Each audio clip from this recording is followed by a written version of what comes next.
Assalamualaikum and hello everyone. Welcome back to Palestinian Diaries, a podcast by Sinar Daily where we share the untold human stories from Palestine and the region. I'm your host Sharifah Shahira, and today we are really honored to have with us someone whose recent journey has deeply moved many Malaysian, and she was among the Malaysian volunteers who joined the Global Sumud Flotilla. So without further ado, let's welcome Iylia Balqis. Iylia, thank you so much for being with us today, and welcome to Palestinian Diaries. Before we go deeper into today's topic, right, maybe you can start having to introduce yourself. Who is Iylia Balqis in your own words? Okay, Assalamualaikum warahmatullahi wabarakatuh. Thanks Sinar Daily or the Palestinian Diary. Actually, it was my first time to know.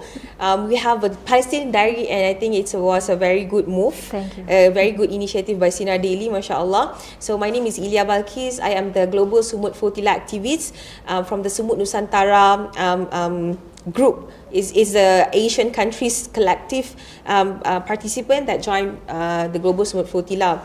So I am a full-time project coordinator in Cinta Salam Malaysia, where I work with Cinta Salam Malaysia almost 5 years, and we have been besides helping the Syrian refugees in Syria, Turkey, and also Malaysia and Lebanon, I am also focusing on the education initiative for the Syrian refugees in Malaysia and also in outside Malaysia.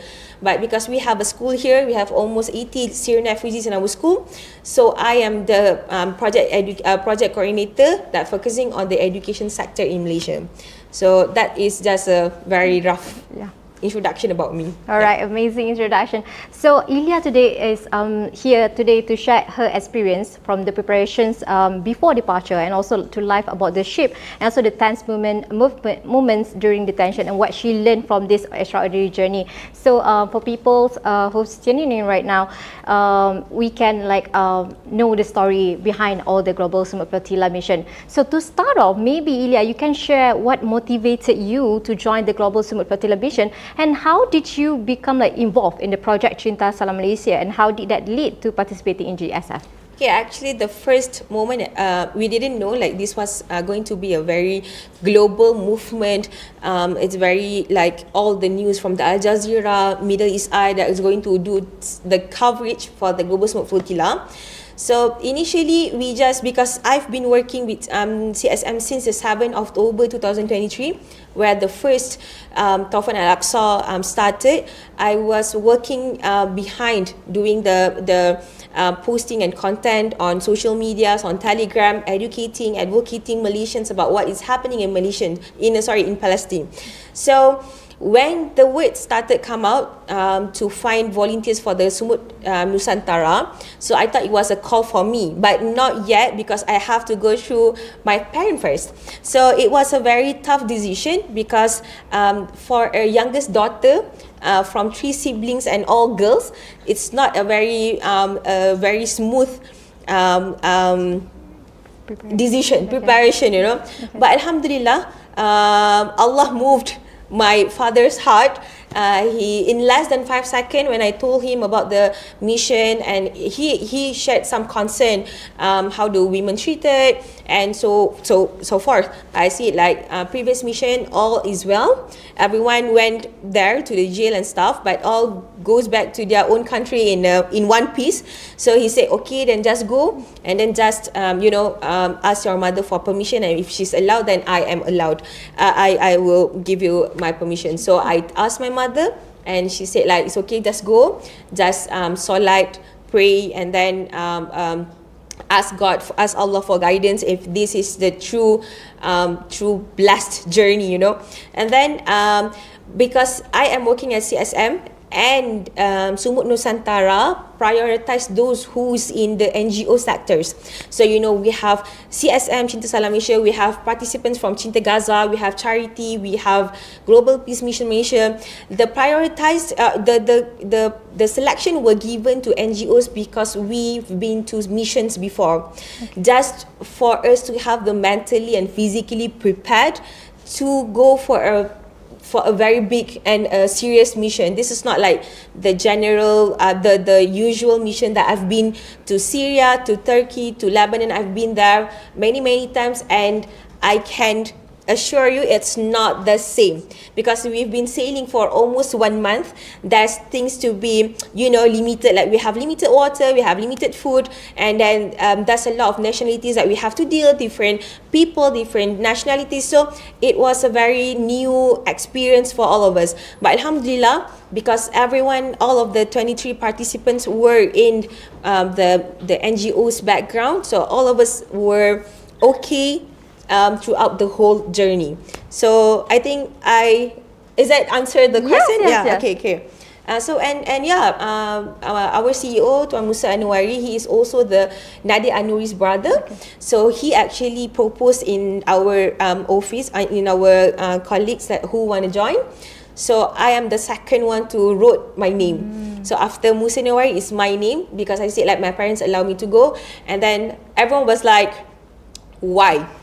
What drives you? What are you crazy? You're because I'm the second one, and everyone was like, should we go? Should we not? And then some were asking from the parents, and then some were thinking really hard to go or not to go. Will they die if there's anything happens? I was like, no, it's right or die. We just go. Whatever happened, and whatever happened, we just face it. Because this is a very wake-up call for all of us. So, and Malaysian participating in the Global Sumud Flotilla is the first time, because there has been multiple attempts since 2008. So this is the first time where the Asian countries or Malaysians involved actively with Brother Nadir Anuri as the steering committee as well. Wow. I was just give you second question. Yeah. Okay. Before setting sail, there's a lot of preparations made. So what preparation did you and your team undergo in terms of logistics, like a mental readiness, and yeah? Okay, so actually when we gave out our name, we were told that it's not confirmed. Like probably the probability is not 50-50, it's probably like 10-90 you won't be going, 90%, because they have to filter stuff out. But because of some of the influencers like Zizi Kirana and Ardel and Piu Rahmat, they might go because of their influencer title, because the objective for the Global Sumud Flotilla is to break the silence. So if they send someone like me who's not a so-called celebrity or influencer's background, they will filter out people's. So but then alhamdulillah, I got selected and we managed to break the silence. Okay, and then we didn't have really time to prepare, because we have 24 hours to buy stuffs. When we know that we were selected, in 24 hours, Brother Nadir said like we have to go now. At 11 p.m. that time, but then the flight ticket was very expensive. It's almost 8,000 because we buy a one-way ticket. So we discussed because some of us has to pay for the ticket. So we said, can we try to check if tomorrow still got time? So in 24 hours, we have to buy stuff, and then some of us are preparing things. So I went to Decathlon. We buy lots of stuff because this is our first time on a journey, on a mission to sail. So we don't know what stuff do we need. We don't know, because previously we went to mission in Syria and Lebanon. We were staying in camps, so we don't have to bring sleeping bags, we don't have to bring stuff, because they prepared all the stuff for us, the mattress and stuff. But in a boat, we have to buy sleeping bags, raincoats if there might be raining, and then we have to buy the bag cover, and then we have to buy protein bars. So some stuff we didn't even know that. But we have one-stop center, Decathlon, so we spent almost 500 ringgit to buy all the stuff, because we have to buy a whole new things. And then when saying about mental and physical preparation, we don't have enough time. We were mentally preparing ourselves throughout the journey from Malaysia to Barcelona, and it's still we don't have time for our family time, because before our flight to Barcelona, we actually have the convoy, the road tour from Kelantan, people from south, people from north. I was involved in the road tour as well, from I think it's Thursday, Friday, and Thursday, Friday and Saturday we went on a road tour. I have to drive from Bangi at 2 a.m. have to go to Kelantan, and then from Kelantan we go travel through Terengganu. So the weekend is very, very packed. I don't have any time with the family, with my family. And we have the carnival with the Prime Minister YB Anwar Ibrahim. So it was a very packed moment, packed weekend. And then we know like the next following days we have to prepare to go to Barcelona. Mentally and physically we weren't prepared at all. But Alhamdulillah, you know, Allah guide us through, and then we went to Barcelona. We had a 2 days intensive training. They trained us how to face the IOF, the OQ, what do we call? Can I ask? I cannot say the word. What? The IOF. Okay. This is TikTok. Okay. We have to face the IOF. The training, mental preparation. What do we need? What document do we need to sign? And yada yada yada. That 2 days, the intensive from 8 to 5 is a 2 days, 2 intensive training for us, and then after the 2 days we have to prepare to go and sail. So it's a very pop day. We don't have time to time to take a deep breath and just let it go. No, we have to go. So mentally and physically we are not prepared, but Alhamdulillah we went through it so well, because I think the relationship between the Malaysians, because the first team, or we call it Team A from the Barcelona team, we have Zizi Kirana, we have Ardel, we have Piyu Rahmat, we have Harox, and Brother Musa, Brother Haikal from CSM, and also Brother Muaz. We have been close since before. So we've been to many missions together. So our relationship are very good. So we don't have to like introducing ourselves just to break the ice. We don't need to break the ice. The ice is already melted. So it's easy. So we video call every day. We do live on TikTok every day just to make ourselves comfortable and happy throughout the sailing. Yeah. All right. Okay, maybe you can take a break. Okay.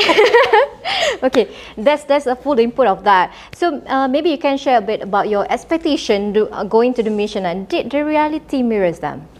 Expectation, the reality for Palestinian, or going there, like do you like before going there, like do you have like expectation, and did the reality mirrors them? Okay. So after we been out from the prison, we had a Malaysian women moment in the we call it Black Maria, the bus that carries the prisoner to the airport. So we were saying like my experience throughout the mission is very peaceful and calm, not because it was peaceful and calm, but because I put an expectation that was much worse. So and then it come to a conclusion, like because I put the expectation, the worst expectation, and what happened is the less worst. So I was like, Alhamdulillah. You know, that was the key point for the mission. Like I expected when the interception happened, we will get beaten, we will get probably like a strip search, maybe something could happen, because previously speaking, they were getting beaten when the interception happened. But Alhamdulillah, nothing happened during interception. So they were very, very kind. They were playing the good cop. And then because we had such, I think, a noble presence in our boat, we have like Nelson Mandela's grandson, we had Greta, we had Tiago and Yasmin, such a very noble person. So they need to portray a good cop things, but we know the one that intercepted us is actually those who kill babies and women. So how do we cope with that? Because we are prepared that, the one that intercepted us is those who kill babies. So they don't have humanity left, but it's their propaganda, it's their way to portray that they are the good cop, so that we would tell the people on our country, we were intercepted in a very happy way. They let us go to toilet, they let us eat, they let us smoke and pray. But then it's just, we call it like acting to make them look good. And then things happen in the prison and also in the immigration post, where the true colors begin, where we see the real part of them.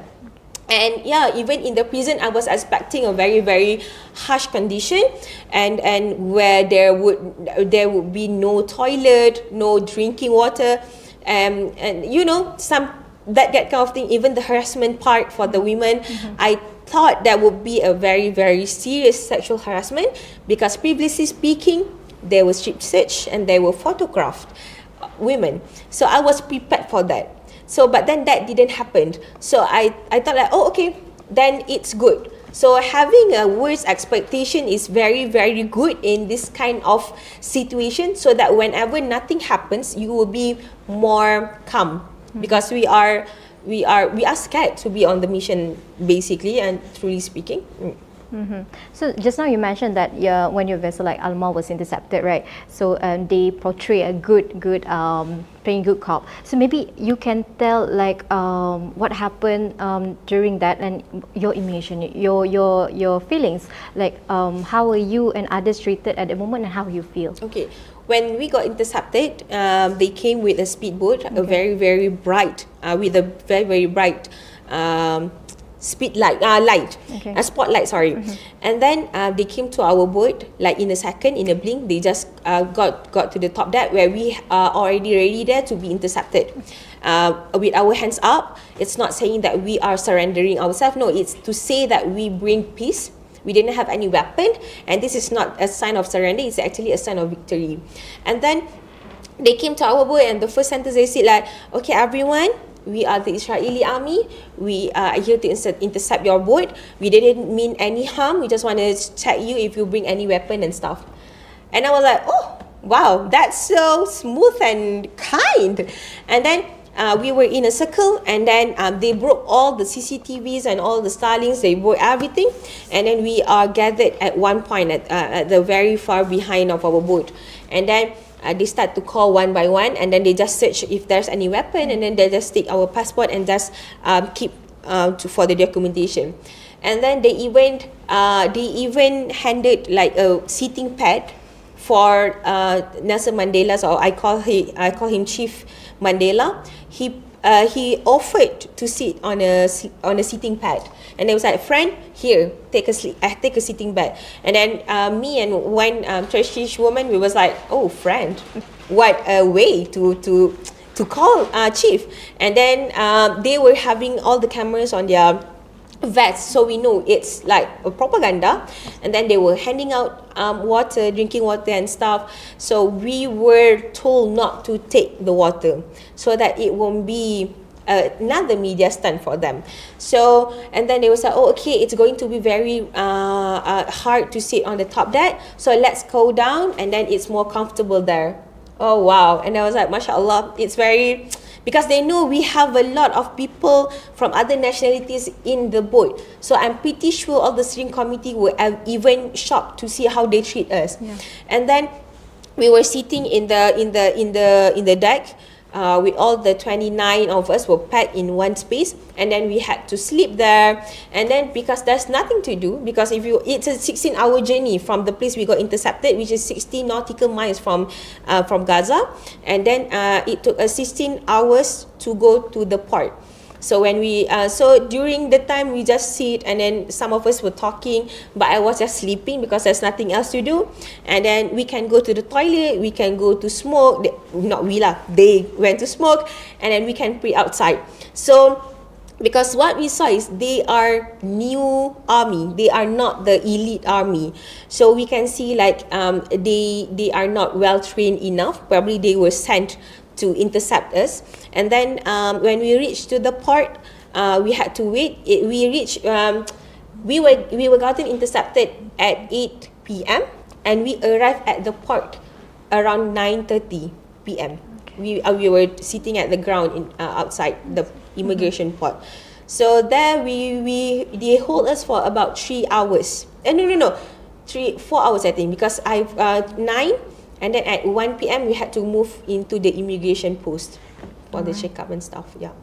Okay. So during the prison that you shared that they show their own colors, right? Their true colors. Sorry. Could you walk us through what you experienced, especially with regards to that treatment that that we hear previously, that women visitors, hijab, and also access to basic necessities like medicines.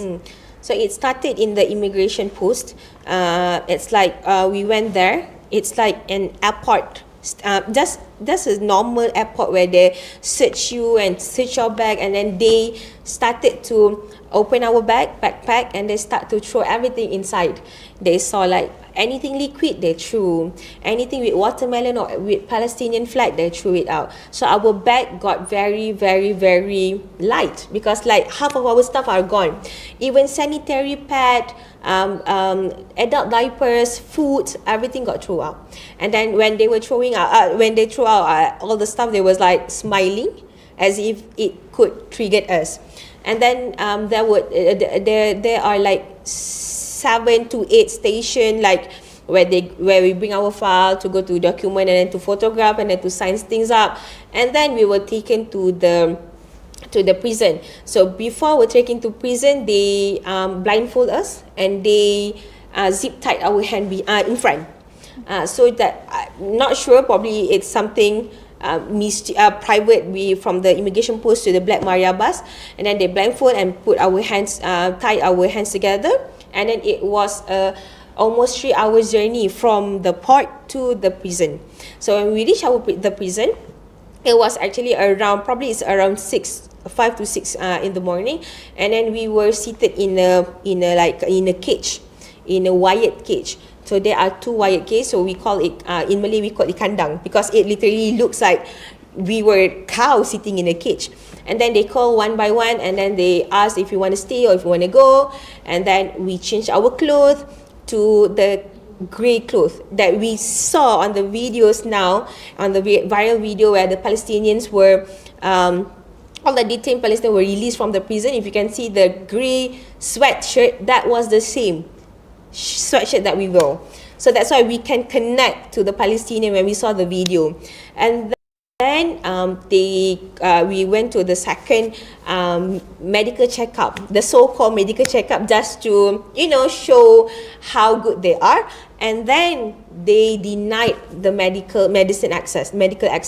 Some of the participants needed insulin, so they handed out insulin, but they take out the medicine. So they just give a like empty insulin pen.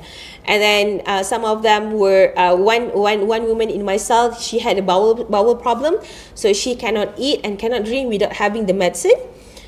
And they denied the medicine also. They said, no, you cannot have that, you have to go, yada yada. They have a lot of alasan?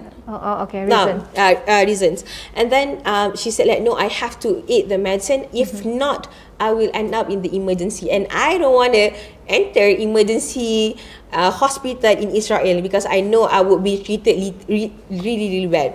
And then of course we were in the prison, we were denied fresh water, clean water, because they know we need clean water.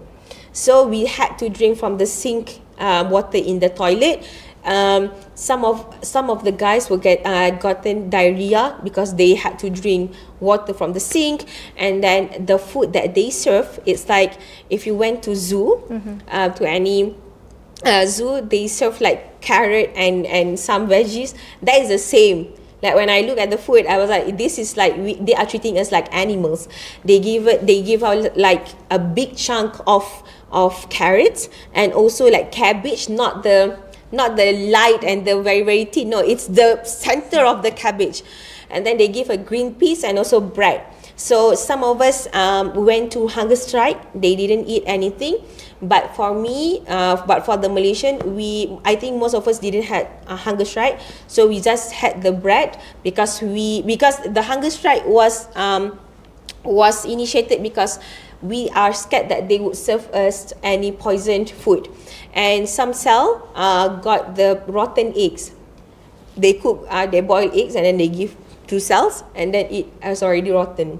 But our side didn't take it. I think all the cell got probably different food, because and then we had bread with strawberry jam. So we had food, but if you want to eat, then you can eat. If you don't want, you don't have to eat. I just eat bread to let go of the hunger, because we are staying like 2 days, 1 night in the prison. If I didn't eat, probably I don't have any energy to stay throughout the day. Okay. All right. All right. How do you manage to like remain mentally strong during detention, and what keep you hopeful or like grounded? It might sound cringy, but I think throughout the journey, we as a Muslim, we had Allah to stay true. All of this, and I think those who went on a sail, we are putting a lot more support or guidance with Allah.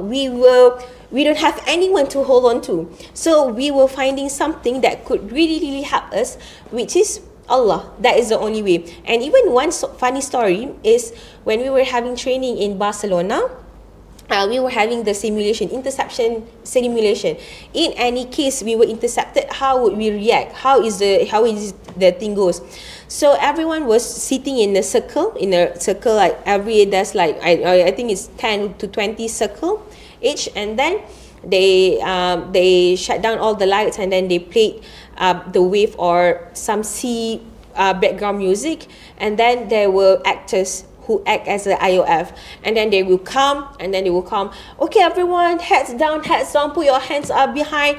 They were creating the simulation as if how the IOF will come and how would we react. And then after the simulation finished and everything, okay, so the MC or I think that one is Tiago, he asked, what were you thinking, what were you feeling when the interception happened? So one woman from United Kingdom, he raised her hand and she said, it's very weird how I was searching for something, for someone, and suddenly she said Allahu Akbar. Yeah, and she is not a Muslim, but she felt like she had to hold on something, and it's Allahu Akbar. And then that time I was getting goosebumps. I was like, MashaAllah. I told Kak Zizi Krana, I was like, MashaAllah, we had Allah. Exactly. And when the mental health session, they were saying like, how do you cope? How do you overcome stress and depression? And people were saying, oh, I play board games, I sing, I play guitar or something. And then I said to Kak Zizi that we had Allah. We only hold on to Allah. And then inshallah, He will get us through everything. And then as we know, like if you saw any videos from Palestine where they wrote Hasbunallah wa ni'mal wakil on the wall, and then throughout the journey, only then I can feel what Hasbunallah wa ni'mal wakil really mean, because that is the only way we hold on. We have something to hold, and we know Allah is the best guidance. He is the best helper, because we have no one. Let's say the boat sink in the middle of Mediterranean Ocean, like we can just they have like things like radar and stuff, but in the end it's Allah who moves the heart of the people to come and help us. So it's a very tough one, and I really love like how we can. And if you ask me like what do I feel during the interception, I would say I didn't feel anything. I didn't feel scared. It's just an empty feeling that, oh, it's just another immigration thing where they come and check our clothes and stuff, but I didn't feel scared. It's just, it feels weird because it's like an empty. And then when they were intercepted, I was sleeping. It was a peaceful sleep, and I just wake up and I just read Quran, one juzu, and then after subuh I read one juzu, and then I sleep, and then I wake up for Zuhur and Asar, and then I read Yasin because I'm scared that the Quran, I cannot bring the Quran to the prison. So I just read Yasin, and then I close, and then I go to sleep. And one of the Malaysians was like, Iylia inside the boat when during interception, she always sleep. I was like, what else can I do? You know, I've done my obligation as a Muslim. I've done whatever God need me to do. I prayed and I prioritized my mental. I sleep. So I think that is the one thing that made me strong throughout. It's sleep. All right. So maybe people want to know as well, like you've been in the what activities that you did with your team, like to go to Gaza, it takes a long time, right? What activities that you did in the boat? Yes. It's just a normal day where we woke up at early morning, and then we did our breakfast. It's like anything you want to eat, cereals or you want to eat eggs. We can use 1 egg per day. And then we had a morning meeting at 10, and then sometimes we had trainings like 2 times or 3 times a day. 3 days, once every 3 days or once every 2 days, we had training, interception training, we had abandoned ship training. If anything happens, if the ship was being attacked, where should we go? How should we react? That was abandoned ship training. And then we had fire drill training. If there's fire, like the one when we were in Tunisia, our boat Alma got attacked. It was very, very quick. In less than 5 seconds, the fire got washed away because of the team very, very alert. And the last one is another training. 1, 2, 3. Drone training. If drone come approach to our boat, how do we react? So we just stay, because during our time when we were on our way to Greece, we were attacked with 13 attack, and was stun grenade, drone carrying stun grenade, where they suddenly like boom in the middle of the ocean, in the middle of the sea. So how do we react to that? So the trainings are very, very useful for us throughout the journey. And then we just had our media or any social media works for some of the people in the boat is a famous person. We had an Irish Thai. He's an Irish comedian, so he always do lives and do videos. Even we have a singer. She also have interviews. So that is the time where we do interviews and stuff. So yeah, and then we had only one meal per day that is cooked and also distributed to everyone else. Yeah, I'm on the cooking team. Right. Okay. So, what do you want the general public, like both Malaysia and internationally, to understand about the Global Sumud Flotilla mission beyond what has appeared in news report? I really think what we're happening now, because the objective for the Global Sumud Flotilla, as I mentioned, is break the silence and break the siege. It was not to enter Gaza. So people were getting misinformed that, your mission is not successful because you didn't enter Gaza. Who said we want to enter Gaza?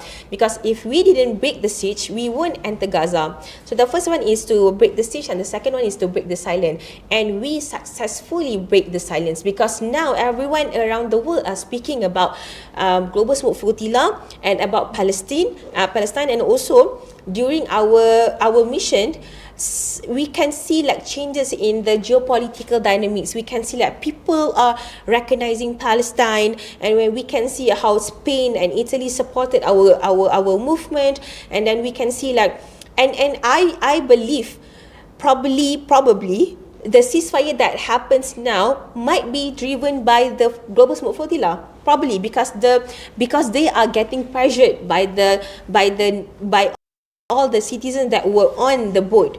So they see like, now people can see like how true it is. What is happening in Palestine is a genocide. It's a crime against humanity. It's an apartheid. It's a killing of baby and women. It's against all the law. So we have to put an end on it, because if we didn't put an end on it, probably Palestine is not the very last. Probably there are another country that goes through the same thing as what Palestine is facing. So, and I was very lucky to have Chief Mandela on the boat as well, because I believe, as Nelson Mandela once said, like, African isn't fully free until Palestine is free. And I think it was a very strong statement, because what was happening in South Africa is apartheid, and what was happening in the Palestine is the same thing. And we can see all the white supremacists and stuff. It's happening in Palestine. So it's a wake up call to all the country. And South Africa is the one who bring to the International Court of Justice what is happening in Palestine is actually a crime against humanity. So we can see like how South African is bringing something to the world. So that's why I say the presence of Chief Nelson in our boat is really, really a lucky one for me, because I can hear the backside story of what happening in South Africa from him himself as the grandchild of Nelson Mandela. So I think it really opened all the blind eyes, and I think it's impossible to say that I don't know what is happening in Palestine, because we are living in 2024. I said this multiple times. We have our social media. It's a 24 hours live. If you search on Al Jazeera, it's 24 hours live, and it's so funny that we had to update all the killings. Like Like it shouldn't be anything. It shouldn't be there shouldn't be genocide happening in this world, and the Global Sumud Flotilla is not supposed to be there exist because of the world. They should do something, but then it's us who did something. It's us who didn't have the power. We will bring in the voices to the government. Yeah. Okay. So just now you mentioned that netizens having a misconception, right? So do you feel like because there have been like some negative comments like online questioning your mission purpose, with some even calling it merely like a publicity act, and also questioning why women are involved. Instead, they saying like staying at home is better, and others criticize it. It's a failed mission, right? So that shouldn't be glorified. How do you personally respond to such criticism misconceptions? I always tell tell Musa, I say, criticism is the very best thing to spread the awareness, because when people criticize, that means our job is not done yet. We have, like, people are having misconception because we are not portraying very well. So I think that is the only way that we can advocate people. And then we have supporter from Malaysia. Like, the criticism is just like very a small group, and then we shouldn't be focusing on this small group because we have a larger group who are supporting us. So, and then if they say it's popular for popularity and stuff, the people who have been on board has already populated before they went on board. We have Zikrana, we know she's a very famous singer, and then we have Arda, she's a very famous actor, and then we have P. Rahmat, he's a very famous preacher. So they don't need to be on the boat to be famous.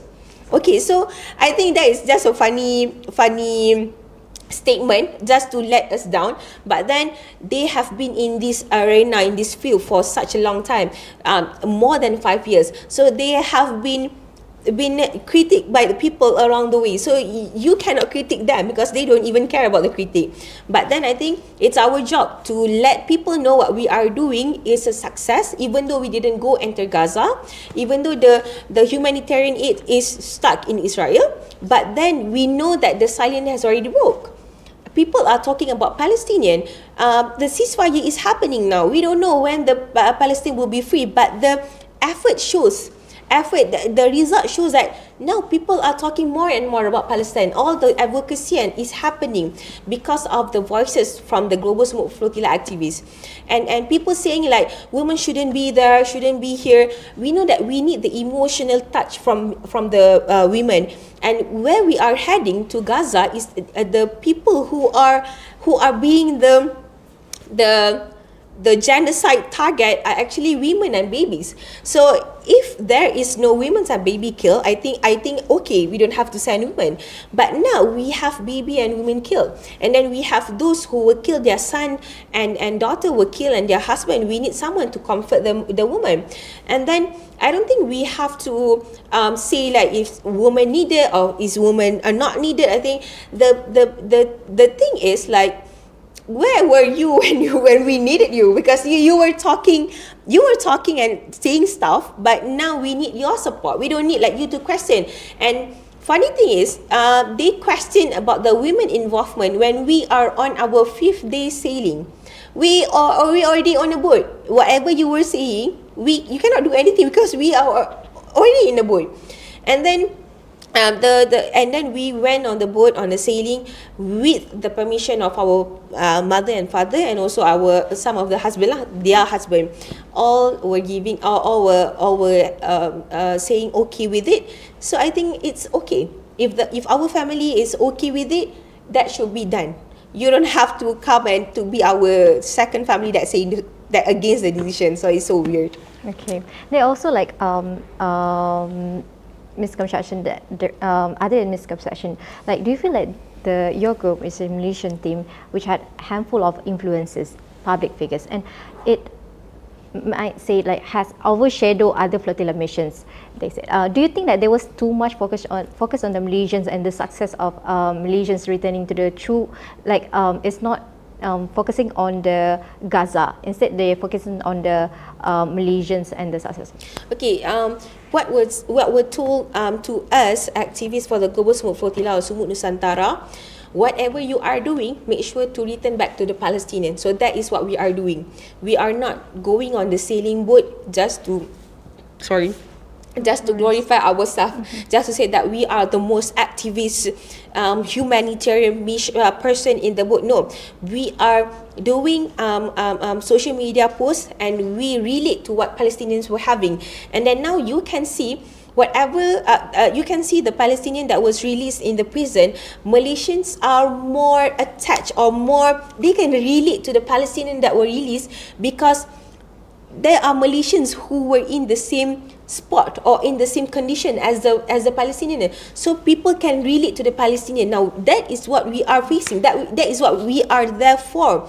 That's why we are saying about what we were facing in the prison. We were blindfolded, we were doing this and doing that. It's not that we want to share our experience, but because if you were in the prison, I'm pretty sure you will tell everyone what you were facing in the prison. It's just to let people in Malaysia know what we were facing is the same as what Palestinians were facing, but what we were facing is just like a glimpse of it. And like I stayed there for 2 days and 1 night. The Palestinians that were released were held for almost 22 months or 22 years, sorry. So that is the thing that, and then we were privileged to be released from the prison, and then we have a home to go, we have a family to meet, we have a job to keep. But the Palestinians, they were released from the prison, they don't know who is still alive in their family, where are they going. So that thing is what makes us connect to the Palestinian back. So I think an influencer are the one thing, because they had the audience. It's not like we bring professionals, we have doctors, we have nurses, we have captain engineers, we have a lot of profession in our boat. And then we have influencers, because they are the one who's going to break the silence. They have their own audience, and we need them. I can see, because I was from a nobody. Like people always mention like how I have like 1,000 followers, and now I have like thousands of followers, and the job and the responsibility is not, oh, I'm so happy because now I'm popular. No, I tell everyone, the more followers you have and people are following you for the Palestinian cause, you have to advocate. So it's not simply I'm popular. No, it's I'm popular now, I have my own followers and audience, I need to speak more about Palestine. Okay. Also, some netizens also like raised doubts about the incidents of like asking whether there's truly has interception, like whether there was like internet access on a boat, and whether the video release were authentic. So what would you say to this question, that questioning the credibility of what happened? I think Sumud Nusantara Command Center has done a really good job to portray that, because they are, beside Global Sumud Flotilla, they have their own tracker in their website. Our Sumud Nusantara Command Center also have from Dr. Hanif. He was the one who created the Sumud Nusantara tracker that was very much more detailed than what Global Sumud Flotilla. And then surprisingly, the people from the outside, from not only Malaysians, from the Italy and Spain, they were the one who was using the Sumud Nusantara tracker, because it was very detailed. So I think the Sumud Nusantara tracker really tracked where we were going, where we intercepted. So I'm sure it's not just a acting purpose. We were on the boat, we were updating all the time, and then the tracker is a legit one. We were on Barcelona, went to Tunisia, to Italy, to Greece, and to come back to Malaysia, and people say no, they are not going to Gaza, and some will say we were going to Sabah. I was like shocked, because the tracker is to track us, and I'm sure that they don't open the tracker, because when we got intercepted, 4 million Malaysians opened the tracker to check. So I'm sure that those who were speaking, who was talking rubbish about that, it's not involved in the 4 million. They were just turning blind over that. And it was so funny, because like I say, you have the phone. I think everyone was talking about us during our interception. So it was so amazing how there would be some people who say like this is just an acting purpose.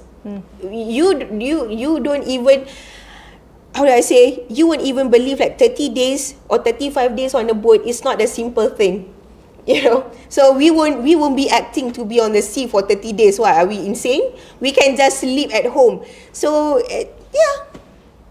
Okay, all right. So after now, like previously, before you, after the GSF mission, right? How has your perspective changed, like both personally in the context of humanitarian activism? I'm sure that now we have a lot more of advocating or awareness, things that should be done, because now people are looking at us. People are looking at me and all the activists that went to the Global Sumud Flotilla as someone. And Mr. Nadir already said, now when we complete the mission, you return to Malaysia not as the same person that you were before the mission, because people will look up to you and they know you were advocating for Palestine. And I really like to be called that, to be labeled that, to be presenting Malaysia, to be sharing more about the Palestinian cause. And after the mission, the most important thing is not like how do I bring food to Gaza. It's more than that. It's like how do I gain knowledge and how do I be someone with knowledge about Palestine so I can advocate what is the importance of Palestine, like why we need to have Palestine in our hand, in global context, in geopolitical context, and also in Islamic context, because we know like how close Baitul Maqdis or Palestine to us. It was stated in the Quran as Sham. Sham country is actually Jordan, Palestine, Lebanon, and also Jordan, Palestine, and Syria. So all the 4 countries are once mentioned as Sham. And why Quran mentioned Sham? And why Quran didn't mention Urdun as Jordan? Why the Quran didn't mention Palestine?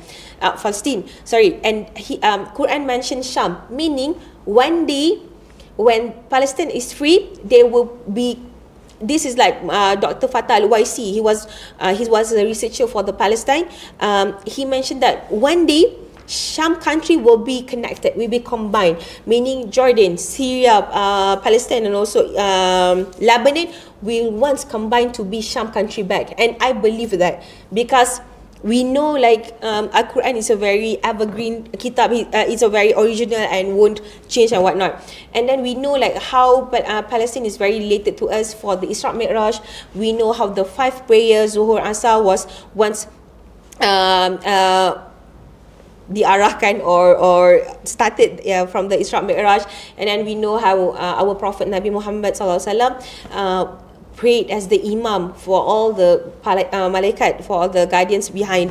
You know, it was so and also Palestine is also the first qiblah for the Islam.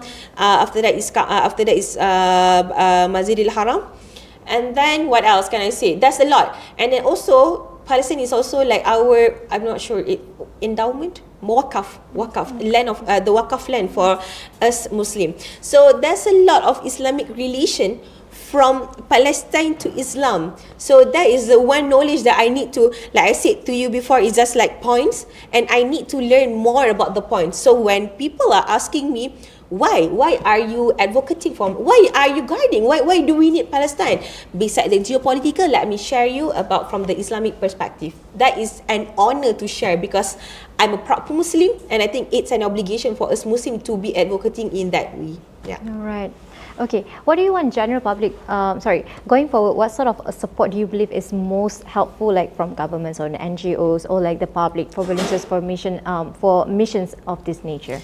I always mention that there's 4 things that you can do. In Malay, it's more like kongsi, tulis, kongsi, doa, dan derma. It's like write, share, donate, and pray, doa. So all these 4 things is very crucial, is very necessary for us.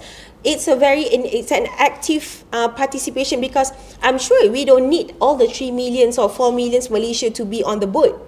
So we only need some participant, all the representative from the Malaysian, to go on a sailing boat, and everyone has their own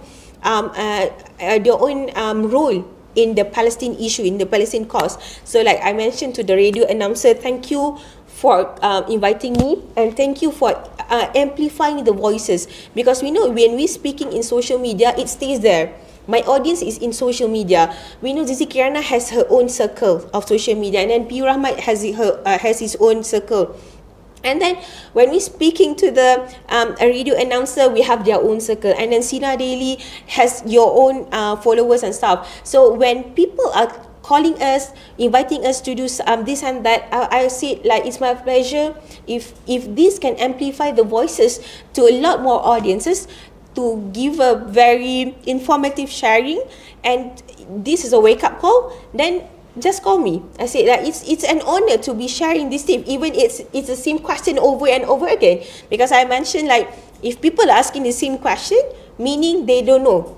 Even if it's like 5 or more than once the question was asked, I say that meaning we need to give the answer, no matter when people ask, meaning they still didn't know about that. So it's an obligation, because we've been on the sailing boat. People saw us as someone and something. So yeah, I said we have to do that. And also we have NGOs, we have multiple NGOs who went on the boat, so that helps also. And then the government were very, very helpful throughout the mission. We have the YB, our Prime Minister, mashallah, he even do a live session with us before Interception.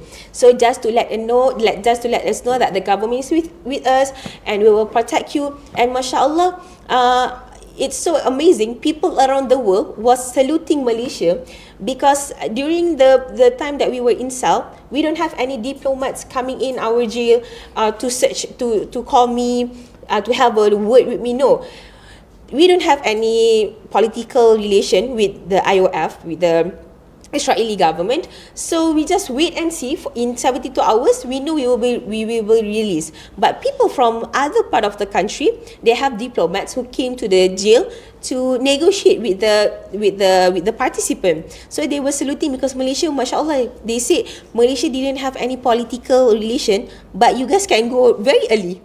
You know, that is an honor. And then we came to Turkey, and then we have the Malaysian consular in Turkey. They were really, really good to us, because we been in Turkey with nothing. They took all of our stuff. We only have our passport and then the jail clothes. So they actually help us to buy clothes so that we will be more happy. And then they even cook for us Malaysian foods. So I think the Malaysian community is very, very, very helpful, and then very supportive. And then we saw like during our time when we in jail, people were having demonstration in the Dataran Merdeka, I believe, and then they were going to the US embassy. That was a very, very good move to show the world, or to show the Palestine, what we are doing is for you. And then we are showing to Palestinians, we are here for them. We are not silenced.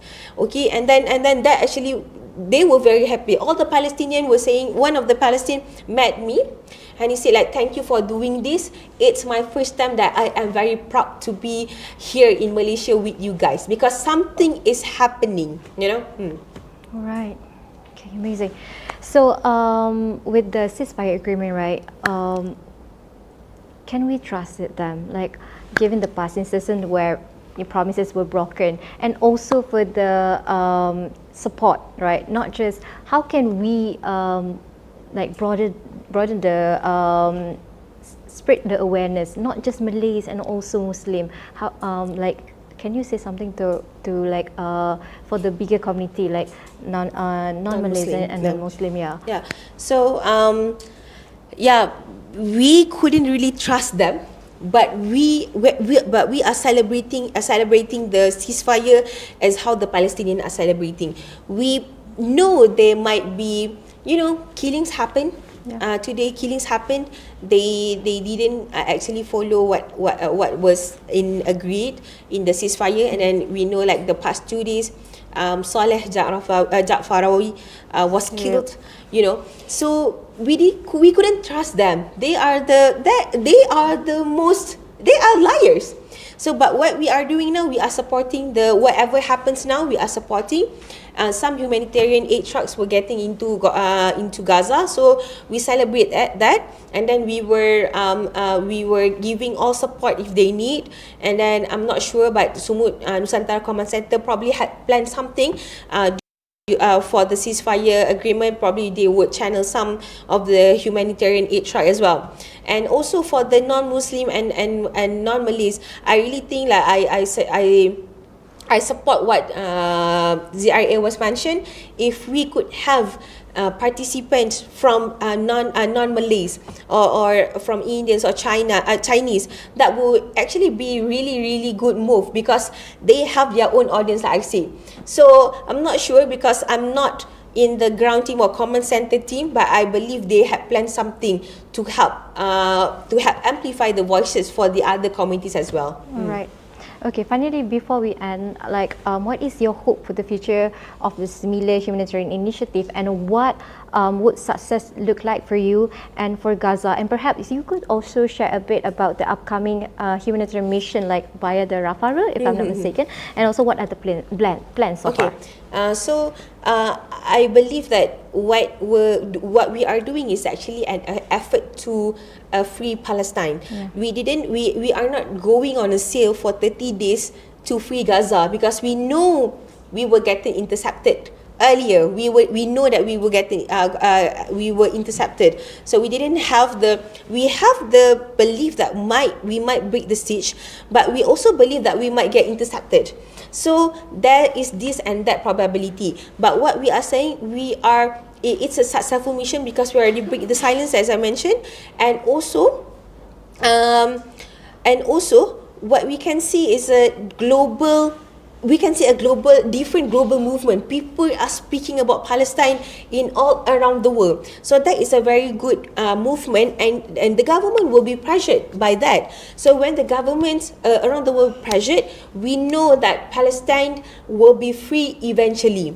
So and I always believe, calm myself or have a good positive reaction, because in the end, Palestine will be free, as what Islam Islam believe that inshallah one day we will be praying together in Baitul Maqdis. And also I like to mention, like, I like to use Prophet Muhammad.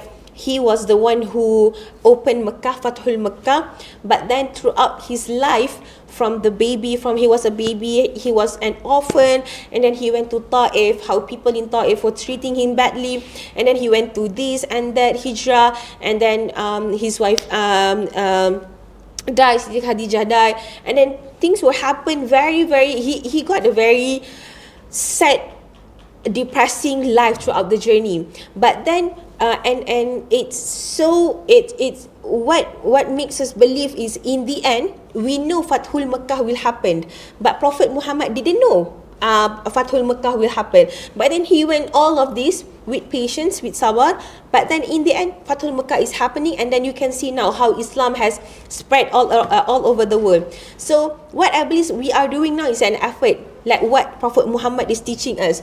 So I believe what we are doing is something that relates to Prophet Muhammad. He was also the one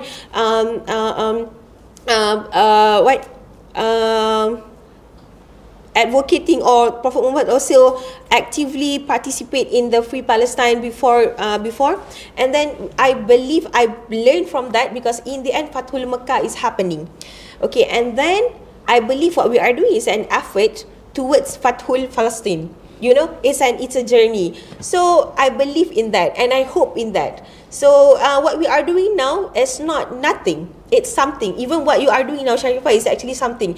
You were having one podcast, the Palestinian Diaries, is actually something. Probably you won't see it now. Probably you would think like, this is all not necessary. We don't have to advocating about this and that. We don't have, no. It's actually something, and it's good to see people are talking more about Palestine, because one day when Palestine already freed, we would look at all the things that we've done. This is what we have done. We have done a lot for the Palestine, and that is something to be proud of. You know, instead of you sitting and doing nothing, doing probably a podcast on funny story. I didn't say it's not good, but then we need something to advocate about what is happening in the world, and Palestine is very close to our heart. I think it's a very good initiative. This is a very good initiative. Yeah. All right. So Iylia, maybe you want to have like few words for like audience who's tuning in right now on TikTok, maybe. Oh, okay. So for all those who are watching on TikTok, thank you for coming, and I think we had a really good conversation with Sharifah, and thank you for tuning us in TikTok. And I believe someone was screen recording this right now, because every time I did a live TikTok with anyone, they would screen record and they would share. And please share this. Don't share the silly stuff on TikTok. Don't edit any silly videos of me. But please share this podcast to all your social medias to amplify the voices, because I know you have your own role as well. So, and I thank you. Actually, this was my first sharing session in English. I was actually waiting for English sharing session, because I got all the invitation in Malay. I didn't say it was. I just need someone to invite me for an English session, so we can broaden the audiences to those who can speak Malay, those who cannot speak Malay but can speak English. So thank you for having me, and thank you for tuning in Sinar Daily, or the Palestinian Diaries.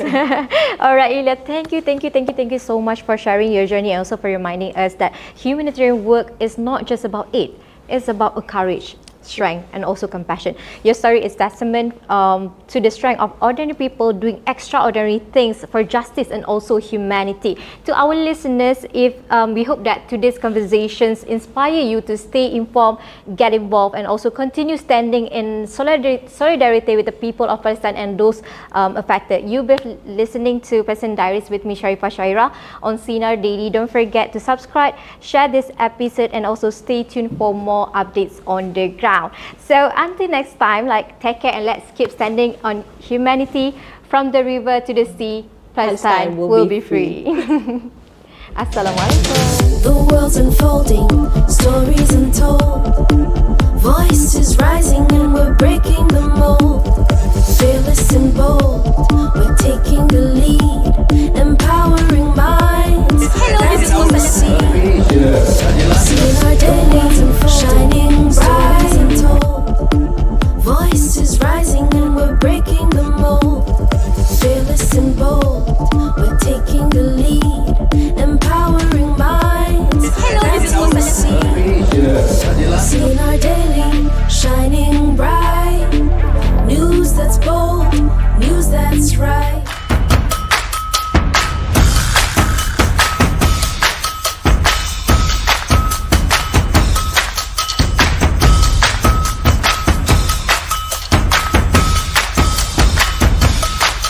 Thank